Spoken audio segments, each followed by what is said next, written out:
আসসালামু আলাইকুম প্রিয় ভিউয়ার্স, আপনারা অবগত আছেন ইতিমধ্যে বাংলাদেশে পিআর পদ্ধতিতে নির্বাচন অনুষ্ঠিত হওয়ার একটি জোর দাবি করা হচ্ছে জনগণের পক্ষ থেকে।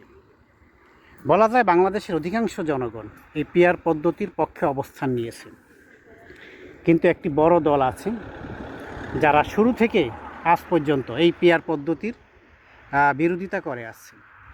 তাদের বিরোধিতার মূল কারণ হলো পিআর পদ্ধতিতে যদি নির্বাচন অনুষ্ঠিত হয় তাহলে তাদের অবৈধ খাওয়া দাওয়া বন্ধ হয়ে যাবে, ভোট চুরি, ভোট ডাকাতি, কেন্দ্র দখল করা এগুলো থাকবে না।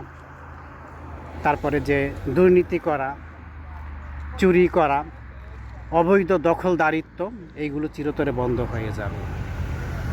কেউ চাইলেই অবৈধভাবে কোনো কিছু দখল করতে পারবে না, জনগণকে তাদের দাস বানাতে পারবে না, এলাকায় যে স্থানীয় প্রভাব এগুলো থাকবে না। এই যে অবৈধ কাজ তারা চাইলেই করতে পারবে না, চাইলেই তারা টেন্ডারবাজি করতে পারবে না, দুর্নীতি করতে পারবে না, দুর্নীতির পক্ষে অবস্থান নিতে পারবে না, চাইলেই তারা খুনিদেরকে রেহাই দিতে পারবে না, খুনিদের পক্ষ অবলম্বন করে আইনের প্রতি বৃদ্ধাঙ্গুলি দেখাতে পারবে না। মানে ক্ষমতার যে একটি দাপট, এই ক্ষমতার দাপট চিরতরে বন্ধ হয়ে যাবে পিআর পদ্ধতি চালু হলে। এজন্যই তারা পিআর পদ্ধতির বিরুদ্ধে অবস্থান নিচ্ছে।